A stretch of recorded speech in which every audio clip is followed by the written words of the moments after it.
চাকরিহারা শিক্ষক শিক্ষিকাদের পাশে মুখ্যমন্ত্রী মমতা বন্দ্যোপাধ্যায়। বিজেপি ও সিপিএম এর ষড়যন্ত্রের প্রতিবাদে ও যোগ্য শিক্ষক শিক্ষিকাদের চাকরি যাওয়ার প্রতিবাদে গাজলের রাস্তায় ধিক্কার মিছিল ও প্রতিবাদ সভা করল গাজল ব্লক তৃণমূল ছাত্র পরিষদ ও তৃণমূল যুব কংগ্রেসের পক্ষ থেকে। এই দিন এই ধিক্কার মিছিলটি গাজলের কদুবাড়ি থেকে বিক্ষোভ দেখাতে দেখাতে বিদ্রোহী পর্যন্ত ধিক্কার মিছিল করা হয়। ধিক্কার মিছিলে তৃণমূল কংগ্রেসের দুই শাখা সংগঠনের প্রায় 1000 কর্মী উপস্থিত ছিলেন। ধিক্কার মিছিলের শেষে অবস্থান বিক্ষোভ করা হয় গাজল বিদ্রোহী মোড়ে 512 নম্বর জাতীয় সড়কে।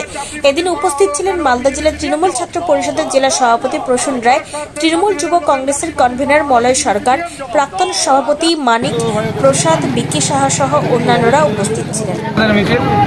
গোটা গাজল পরিক্রমা হবে। আমাদের মিছিলের একটাই দাবি যে বিজেপি সিপিএম এর চক্রান্ত করে সুপ্রিম কোর্ট যে রায় দিয়েছিল সেই 26,000 শিক্ষকের চাকরি আমাদের মাননীয় মুখ্যমন্ত্রী বলেছে যে সে তাদের চাকরি তারা যারা যোগ্য তারা ঠিকই পাবে, কিন্তু আমরা দেখতে পাচ্ছি এখানে বিজেপির ষড়যন্ত্রে তাদের চাকরি হারা হচ্ছে। তারা আপনারা সকলেই জানেন যে কয়েকদিন আগে মহামান্য সুপ্রিম কোর্টের নির্দেশে বাংলায় যে 26,000 শিক্ষকের চাকরি বাতিল করা হয়েছে, তারই